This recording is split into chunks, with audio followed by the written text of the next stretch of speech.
Yesus yang memanggilku, Yesus yang memakaiku, ku siap Tuhan untuk melayani-Mu. Shalom, salam sejahtera dalam kasih Tuhan Yesus Kristus. Saya Pendeta Eliani akan memimpin kita dalam renungan dan doa malam untuk kita pada hari ini. Renungan kita pada hari ini saya ambil dari kitab Mazmur, pasalnya yang keempat, ayatnya yang ke-9. Namun sebelum kita masuk dalam perenungan ini, mari kita berdoa. Bapa Sorgawi, kami bersyukur atas kasih-Mu. Saat ini Tuhan, kami akan bersama-sama merenungkan firman-Mu. Biarlah Tuhan, kami boleh merenungkan firman-Mu, daripadanya kehidupan kami diberikan sukacita, daripadanya kehidupan kami diberikan hati yang penuh syukur di hadapan Tuhan, dan kami mampu menjalankan hari-hari hidup kami dengan baik dalam tuntunan-Mu. Berfirman bagi kami Tuhan, berkati hamba-Mu yang akan menyampaikan firman Tuhan. Dalam nama Tuhan Yesus kami berdoa. Amin. Mazmur pasal 4 ayat yang ke-9 yang akan saya bacakan demikian dengan judul perikop doa pada malam hari. Yang demikian firman Tuhan. Dengan tenteram aku mau membaringkan diri, lalu segera tidur. Sebab hanya Engkaulah ya Tuhan yang membiarkan aku diam dengan aman. Demikian firman Tuhan. Bapak Ibu, saudara-saudara yang dikasihi dalam Tuhan, sebuah aktivitas yang sederhana. Tidur adalah hal yang saya katakan aktivitas sederhana. Tetapi tidur memberi dampak yang amat besar dalam kehidupan manusia. Mengapa demikian? Karena tidur itu tidak hanya dampaknya bagi tubuh kita, tetapi juga dalam kelangsungan kehidupan kita sehari-hari. Bapak Ibu saudara yang dikasihi dalam Tuhan, kurang tidur, apa efeknya? Apa dampaknya? Biasanya yang terlihat oleh mata kita adalah kalau kita kurang tidur, maka kita akan melihat muka kusut, rambut acak-acakan biasanya. Kemudian kadangkala emosinya tidak stabil.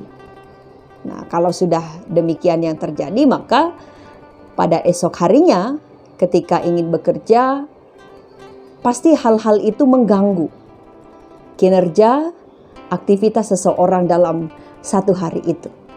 Artinya bahwa keadaan tidur yang baik, aktivitas yang sederhana itu, tetapi kalau tidak dikelola dengan baik, dijalankan dengan baik, dia adalah dasar dari segala sesuatu yang pertama bisa membawa satu hal yang baik, tapi yang kedua bisa membawa keberlangsungan kegiatan menjadi tidak baik.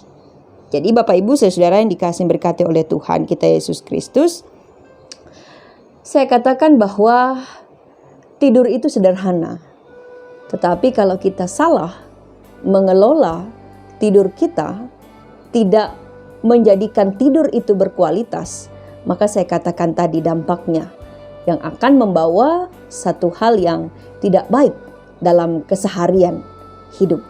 Jadi Bapak Ibu, saudara-saudara yang dikasihi oleh Tuhan, tentu yang diinginkan dalam kehidupan kita adalah kita bisa memiliki kualitas tidur. Tetapi pertanyaannya, bagaimana bisa kualitas tidur kita baik kalau misalnya kita banyak pikiran? Kalau banyak hal yang ada di otak kita, sehingga kadangkala yang terjadi tidur tetapi hanya tidur mata. Tetapi otak kita berpikir kemana-mana, berlanglang buana kemana-mana. Sehingga yaitu tadi, tidur tetapi kurang tidur. Nah Bapak Ibu saudara yang dikasihi dalam Tuhan, pemazmur dalam firman Tuhan kita pada hari ini bukan berarti dia bukan orang yang kurang pikiran. dalam konteks firman ini banyak pikiran yang dimiliki oleh pemazmur. Banyak persoalan, banyak masalah yang dihadapi oleh pemazmur. Tetapi dia katakan bahwa dia akan membaringkan diri dengan tentram. Karena apa? Walaupun dia banyak hal yang dia pikirkan, banyak tugas yang akan dia kerjakan esoknya dan seterusnya. Tapi dia katakan, hanya Engkaulah ya Tuhan yang membiarkan aku diam dengan aman.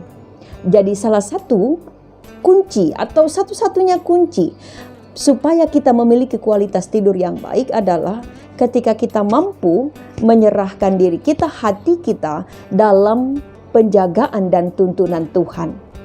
Jadi tidur yang berkualitas itu hanya akan bisa apabila kita menyadari penuh bahwa kita ini dituntun oleh Tuhan untuk menjalankan segala sesuatu, karena itulah sumber dari ketentraman. Ketentraman hati, ketentraman pikiran. Hanya Allah yang empunya itu semua. Jadi seperti apapun kekuatan kita, tidak akan bisa menolong kita untuk memiliki tidur yang berkualitas. Uang, jabatan, atau apapun itu yang menurut kita bisa menjamin tidur kita nyaman, tidak akan pernah. Yang bisa menjamin tidur kita berkualitas, yang bisa esok paginya kita bangun dengan sukacita, hanya ketika kita mempercayai Tuhan yang menuntun dan memberikan tentraman itu bagi kita. Sebab itu Bapak Ibu Saudara, yuk kita boleh beristirahat malam ini dengan sukacita. Kita serahkan semua pergumulan harap percaya kita kepada Allah. Kita yakin bahwa kita bisa tidur dengan tentram, dengan nyaman, karena Allah yang menuntun, Allah yang menyertai kita. Tuhan memberkati kita sekalian. Kita berdoa. Bapa Surgawi, terima kasih atas firman-Mu. Terima kasih karena Engkau telah berfirman bagi kami. Pada malam ini Tuhan, kami akan beristirahat, kami akan tidur. Kami mempercayai Tuhan, Engkau yang menuntun dan menyertai kami. Kami mempercayai Tuhan, Engkau memberkati dalam istirahat malam kami sepanjang malam ini. Kami boleh melepas segala lelah, penat jiwa raga kami. Biarlah kami boleh dengan ketentraman, kenyamanan yang daripada Tuhan, boleh beristirahat, boleh tidur, dan esok hari kami boleh dibangunkan dengan sukacita, dengan kekuatan kesehatan yang baru yang datang daripada Tuhan. Demikian juga sepanjang esok hari kami juga serahkan hidup kami kepadamu. Engkau yang menyertai, Engkau yang menuntun, memimpin, memelihara, Engkau yang mengarahkan setiap aktivitas kerja kami dengan baik sesuai dengan kehendak-Mu. Berkati kami sekalian, pribadi tiap pribadi. Berkati rumah tangga keluarga kami. Berkati orang-orang yang kami kasihi. Berkati setiap usaha pekerjaan aktivitas kami. Biarlah kesemuanya itu boleh kami kerjakan sesuai dengan karunia talenta yang telah Tuhan nyatakan dalam hidup kami. Diberkatilah keberadaan kami sekalian. Diberkatilah kami dalam iman dan pengharapan kami, agar senantiasa tetap fokus dan senantiasa berserah hanya kepada Tuhan. Kami serahkan hidup kami kepada Engkau ya Allah Bapa Sorgawi. Hanya di dalam nama Tuhan Yesus Kristus kami berdoa. Amin.